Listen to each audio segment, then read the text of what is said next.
Hello friends, we are going to restart the remaining part of first chapter of Indian economics. And yesterday I told you some important features of that colonial period, how Indians were struggling to get their position, how our cultivators, our peasants were struggling. So that was the problem. Now I'm going to start the foreign trade. So, according to NCERT, India has been an important trading nation since ancient times. Why? Because we had our trading and trading environment, our farming environment, soil, irrigation facilities, seeds, many more things, monsoon.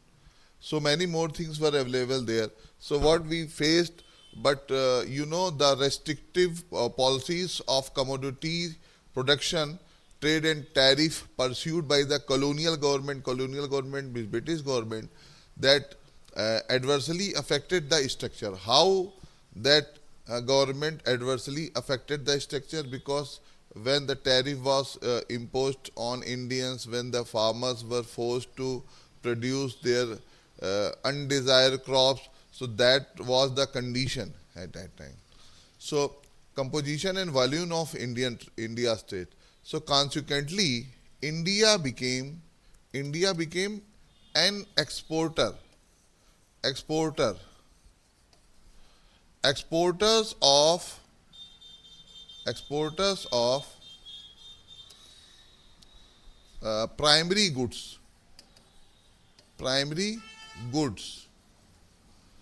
And which goods are known as primary goods, like which are in raw form, like silk, like cotton, like jute, everything, sugar cane facilities, all the facilities which might be used to produce the second level of goods.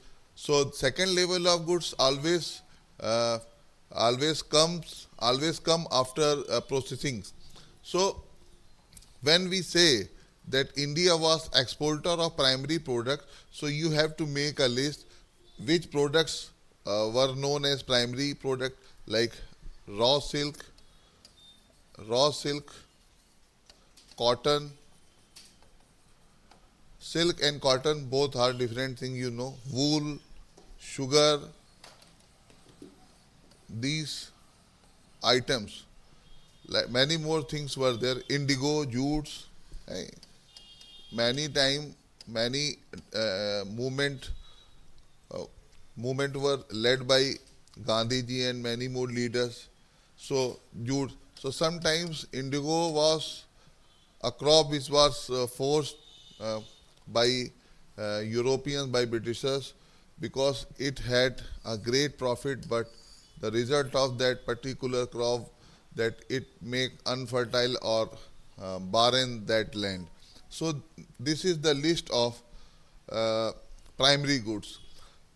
So as an importer of finished consumer goods, when we exported our raw material to Europe, so there were many industries in Europe and especially in Britain, like Manchester, Liverpool. So after getting our raw material, they always produced processed material, and then they resent to India to sell it.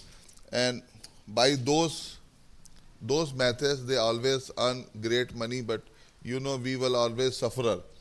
So when we get our finished foods like cotton, silk and woolen cloths, and capital goods like light machinery produced in factories of Britain, so for all purposes, Britain maintained a monopoly control over India's export and import.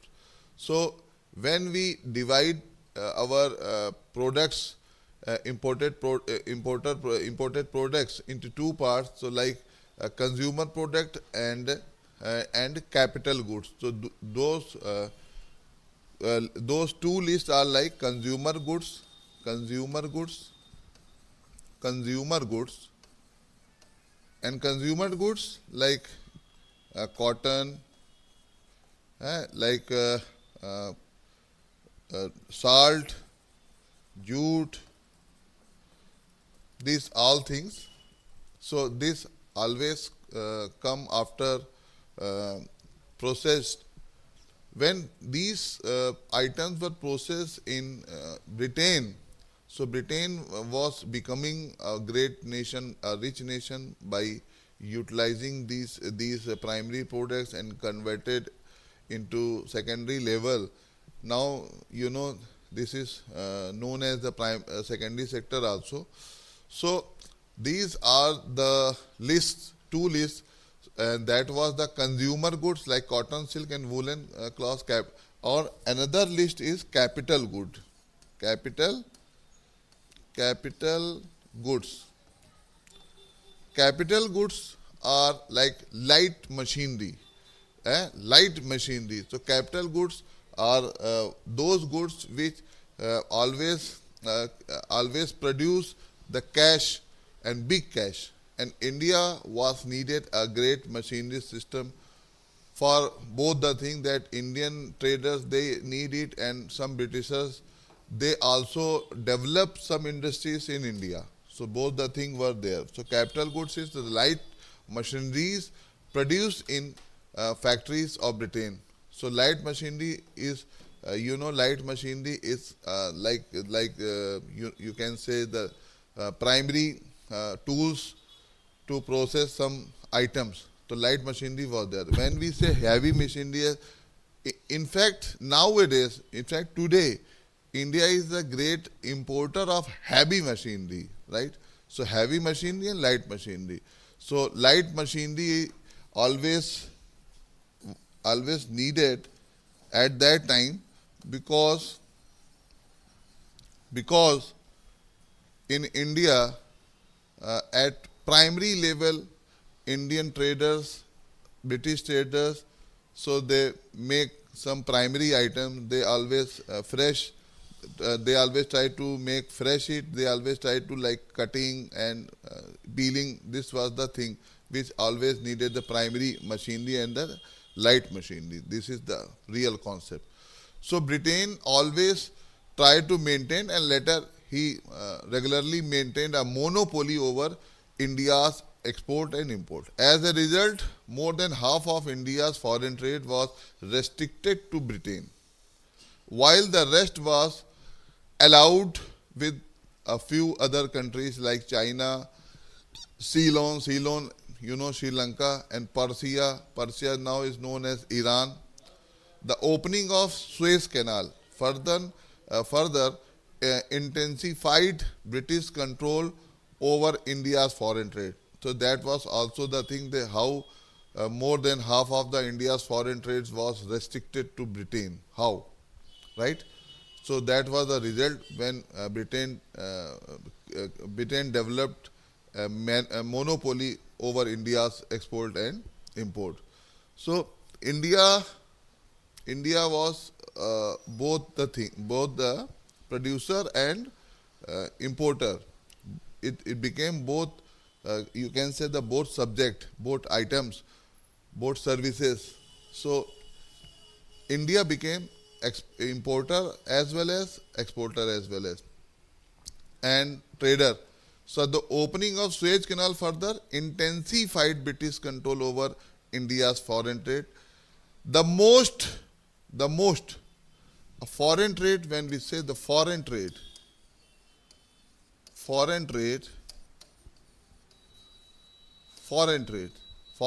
means we import something and export something.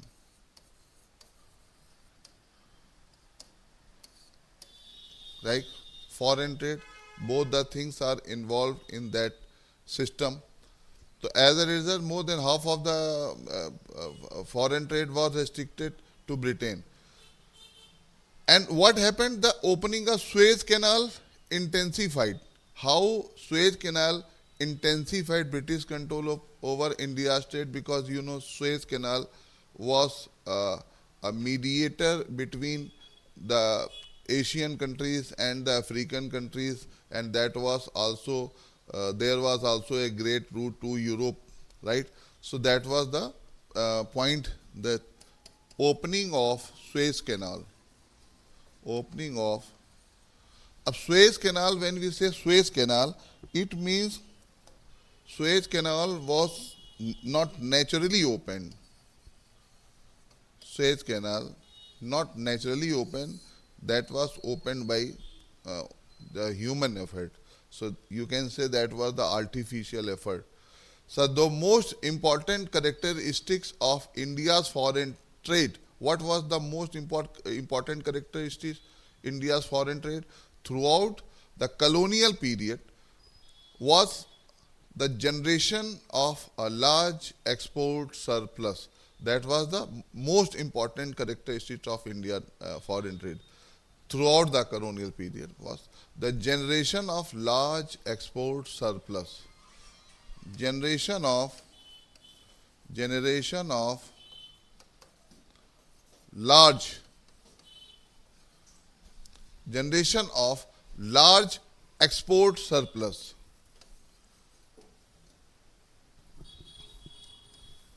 Large export surplus.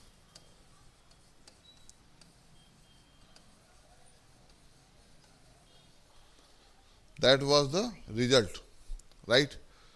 But this surplus came at a huge cost to countries' economy. Huge cost. And huge cost to countries' economy. How? If I say how, because not even in currency matter, but in all political, social, and economical backwardness was created by Britishers, and how Indian became weak, how Indian cultivators, they faced famine at that time, and most of the Indian were died due to hunger. So that was the real problem, and our economical loss was also there. So several essential commodities like food grains, cloth, kerosene, etc. were scarcely available in the domestic market. So three things were, and etc. Many more things were scarcely available in. Always these products like food grains, cloth, always scarcely available.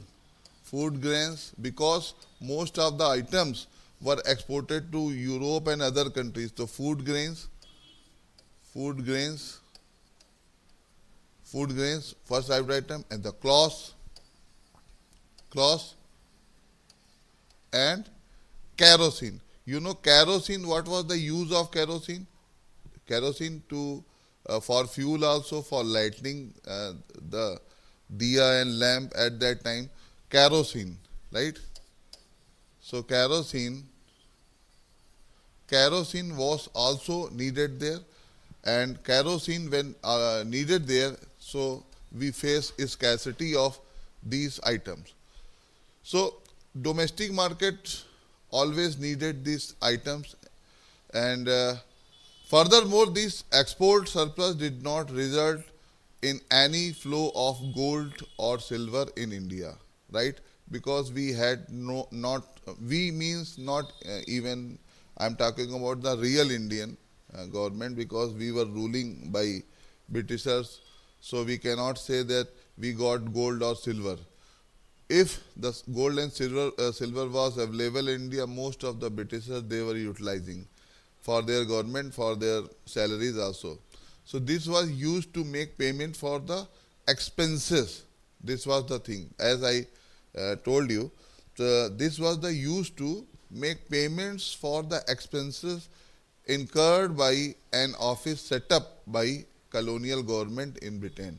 Britain, you know, we were known as the British Indian, we were known as the British India, and when the British government allowed company to intervene into Indian matters and to run the Indian administration, so you may understand why there was need of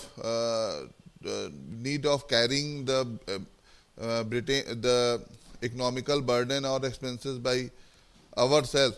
But Britain was utilizing this. Britain was exporting, importing the things. She always imposed taxes on Indians while we were exporting. When we import, we were also imposed taxes. So both the time we were paying taxes to Britain, and Britain was becoming rich. So expenses on war again fought by British government. So sometimes we Indian also had to face the burden of that particular warfare as the tax. So, and the import of invisible items. So all of which led to the drain of Indian wealth. So that was the point, how the Indian wealth was drained to Europe or to Britain.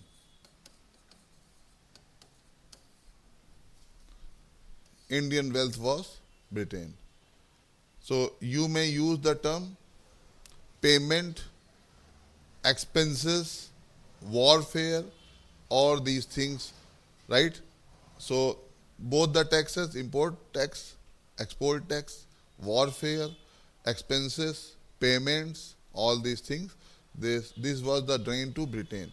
And you know, Dadabhai Naoroji was the first person who raised this thing at that time, how the Indian wealth was drained. Wealth means not even money, but I am talking about wealth, all the resources, all the minerals, like these things also.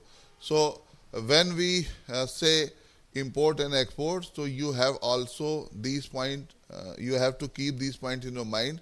Then when we use import and export, it means there is a list of import items, there is a list of export items, and both the time how we were producers, how we were buying, how we were receiving those processing products in India. So both the time we always paid taxes, right? And we also faced some restricted policies in terms of sometimes importing the goods and sometimes exporting the goods. Now we will talk about the demographic condition, how India has demographic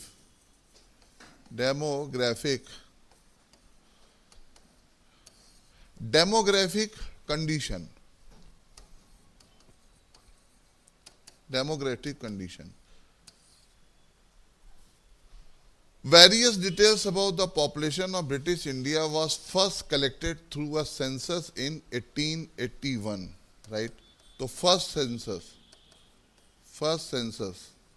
When we say the first census, that was the officially census in 1881.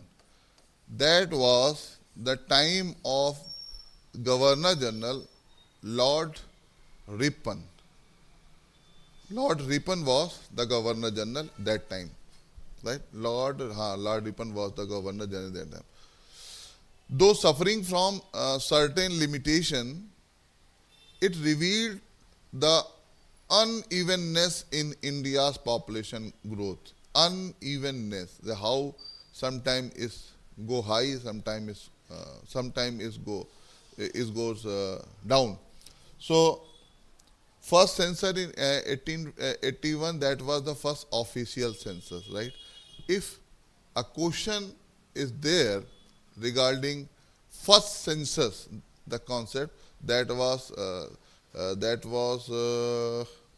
done by Lord, I'm not getting that point, in 1872, Lord Mayo, that was the time, okay. So the first census, official census was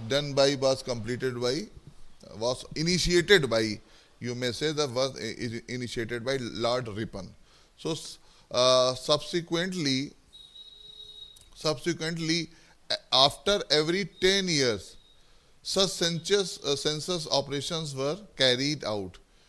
Before 1921, India was in the first stage of demographic transition. In 1921, I am talking about before 1921, India was the first stage the first stage of demographic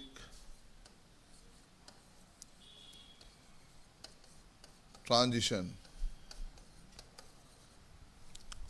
before 1921.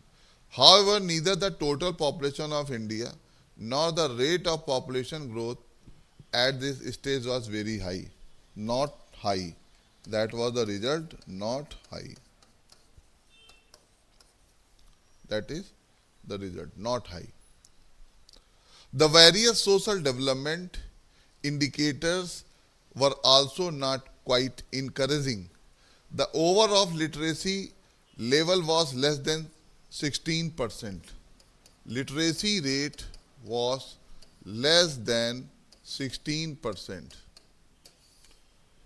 So now you may understand how the India was facing that kind of disturbances in that time.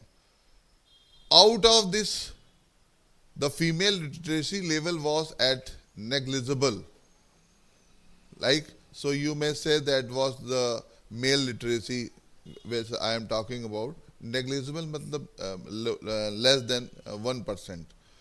So low of about 7% to 1% to 7%. And public health facilities were either unavailable to large chunks of population. So there was also a problem of public health facilities. Public health facilities. Public health facilities. Right? So that was either unavailable to large chunks of population. When available, were highly inadequate. Consequently, water and airborne diseases were rampant and took a huge toll on life. So there was two problems of water diseases like 𝐻𝐸𝐽 and many more diseases I am talking about, and airborne diseases.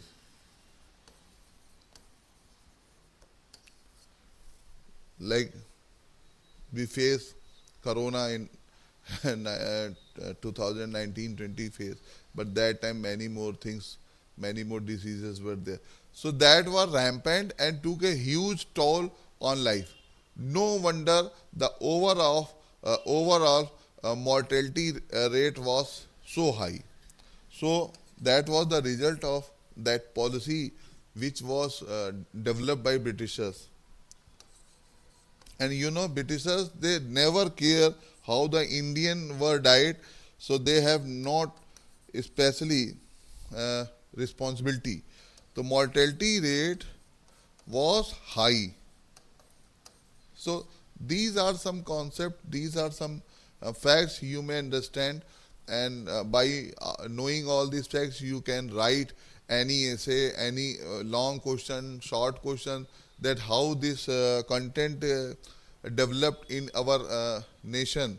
So when we say high, it means many, we are not talking about more than lakhs or crores.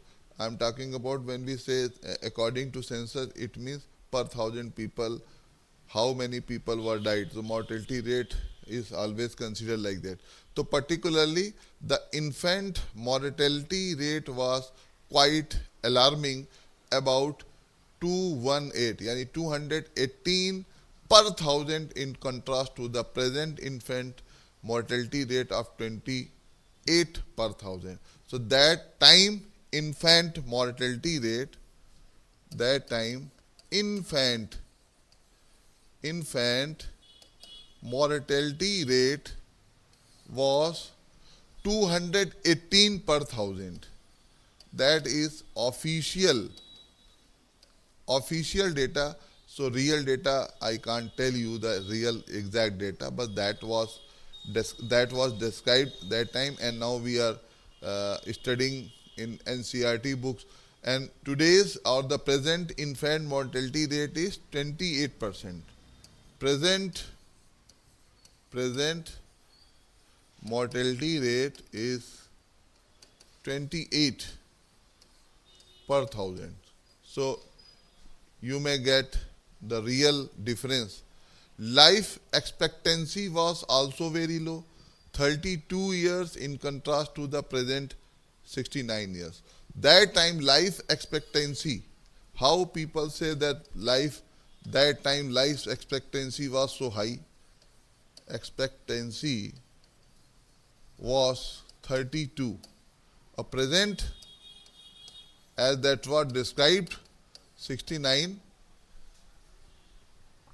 In the absence of reliable data, it is difficult to specify the extent of poverty at that time, but there is no doubt that extensive poverty prevailed in India during the colonial period, which contributed the worsening profile of India's population of the time.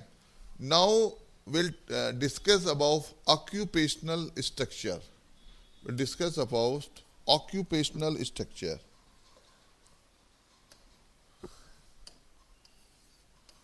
Occupational structure.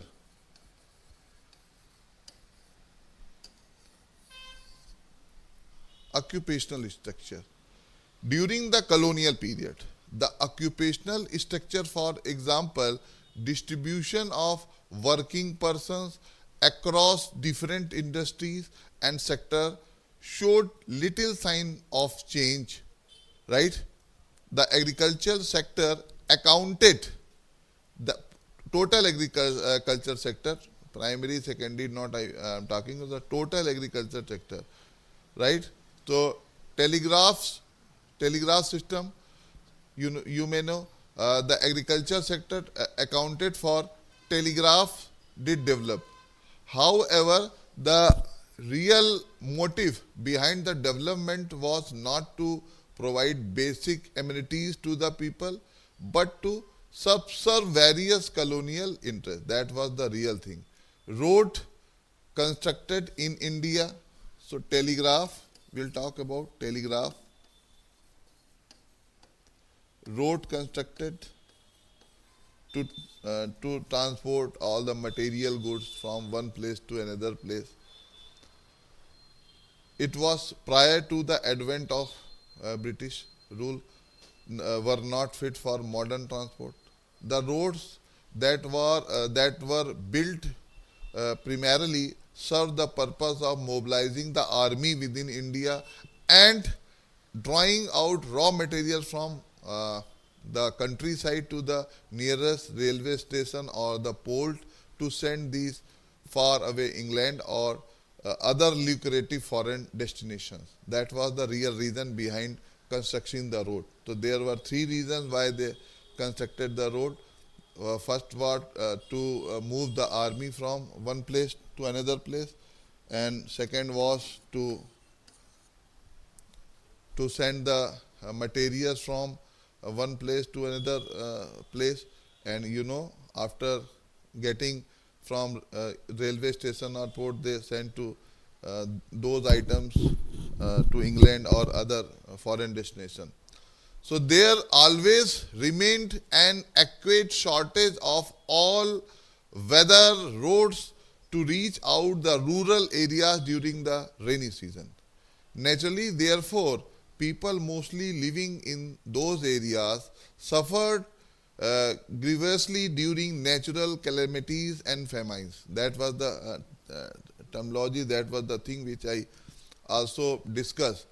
The British introduced the railways in India 1850, and it is considered as one of the most important contribution. The British introduced railways in 1850s. That was the time of Lord Dalhousie in India. Lord Dalhousie ruled as governor in India from 1848 to 1854, right? and it is considered as one of the most important contribution of Britishers. The railway affected the structure of Indian economy in two important way. One, on the one hand, it enabled people to undertake long distance. One, long distance, because by using railway, the people could travel to the long distance travel, and thereby break geographical and cultural barriers. Geographical and cultural barriers. How they broke geographical and cultural barriers? Because when they traveled in train, they meet some person, they interact with other persons on some issues. The issues might be social issues, national issues, and that was the phase of transformation of the nation as well as the people's mind. So it fostered commercialization of Indian agriculture, which adversely affected the self-sufficiency of the village economic in India. In ancient time and before the pre-medieval phase, village economies were self-sufficient. They produce for their own dependency and do no need to get from outside.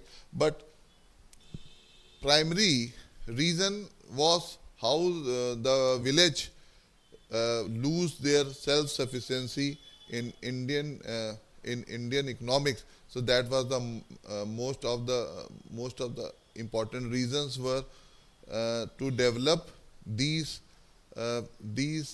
constructive things in India by Britishers. The volume of India's export undoubtedly expanded, but its benefit rarely occurred to the Indian people. So when we saw the British Indian people, British India,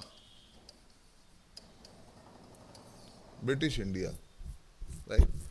The volume of India's export undoubtedly expanded. Its benefits rarely occurred to the Indian people, right? The social benefits. So social benefit, when we talk about the social benefits to Indian.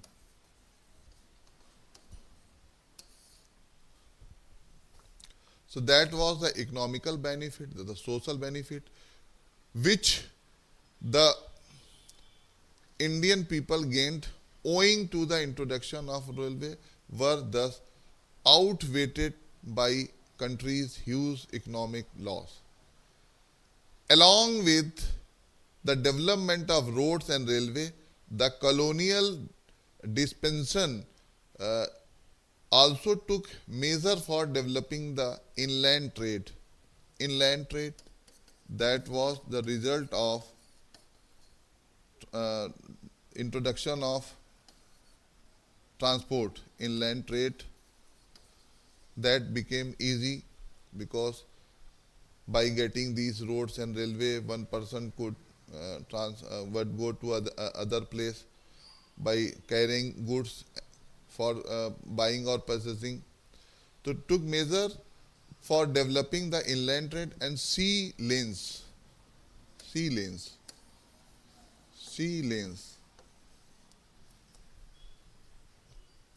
right? So that was the thing. The inland waterways at times also proved uneconomical, as in the case of the coast canal of the Orissa coast. So there is a perception still going around that in many ways in British administration, India were quite beneficial. No, it's beneficial for Britishers. Though the canal was built at a huge cost to the government exchequer, yet it is failed to compete the railways, which soon traversed the region running parallel to the canal. and had to be ultimately abandoned. The introduction of the expensive system of electric telegraph in India similarly served the purpose of maintaining a law and order. That was the purpose, real purpose, how this telegraph helped British administration for law and order, right? Telegraph mode of communication always help Britishers, right? So there was a thing to maintain law and order, that thing was used. The postal services, on other hand, despite serving a useful public purpose, remained all those and inadequate. The postal services. And the postal service was also helping Britishers, right? So these are the things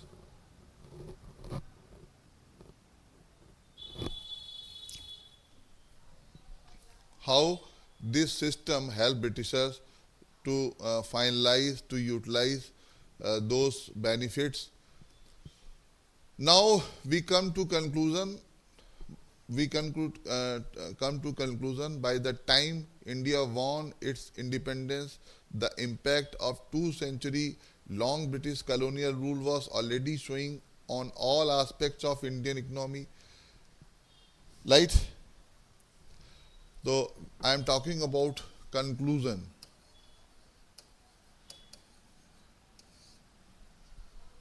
By the time India won its independence, the impact of 2 century long British colonial rule was already showing on all aspects of Indian economy. The agricultural sector was already saddled with surplus labor and extremely low productivity. The industrial sector was crying for modernization, diversification, capacity building, and increased public investment. Foreign trade was oriented to feed the industrial revolution in Britain. Infrastructure facilities, including the famed railway network, needed upgradation, expansion, and public orientation. Prevalence of rampant poverty and unemployment required welfare orientation of public economic policy. In a nutshell, the social and economic challenges before the country were so enormous. So, when we talking about the conclusion, we always see that how many more fields, many more things were so needed, upgradation, upliftment, and investment of foreign, or you may say the British money and British policy. So after getting these things, what we know that understanding of the economy before independence is necessary to know the appreciate the level of development achieving during the post-independence period. Under the colonial dispensation, the economic policies of government were concerned more with the promotion of British economic interests, and then with the need to develop the Indian or economic condition of colonized country at its people, right? So that was the thing what we discuss as conclusion. And if we see some question that what was the focus of economic policies pursued by colonial government in India? Focus of economic policies. Economic policies. When we say economic policies, so economic and policies, though two terms are there, economic and policies. When you say economic, you may list import, export, expenses, paying, right? All these things these things come under this economic. And when you say policies, policies was always developed by Britishers for Indian, Britishers, foreigners. So you may divide this question. So today we finish this chapter. Tomorrow we'll start our second chapter of Indian economics and we'll meet you soon. Thank you so much for being here.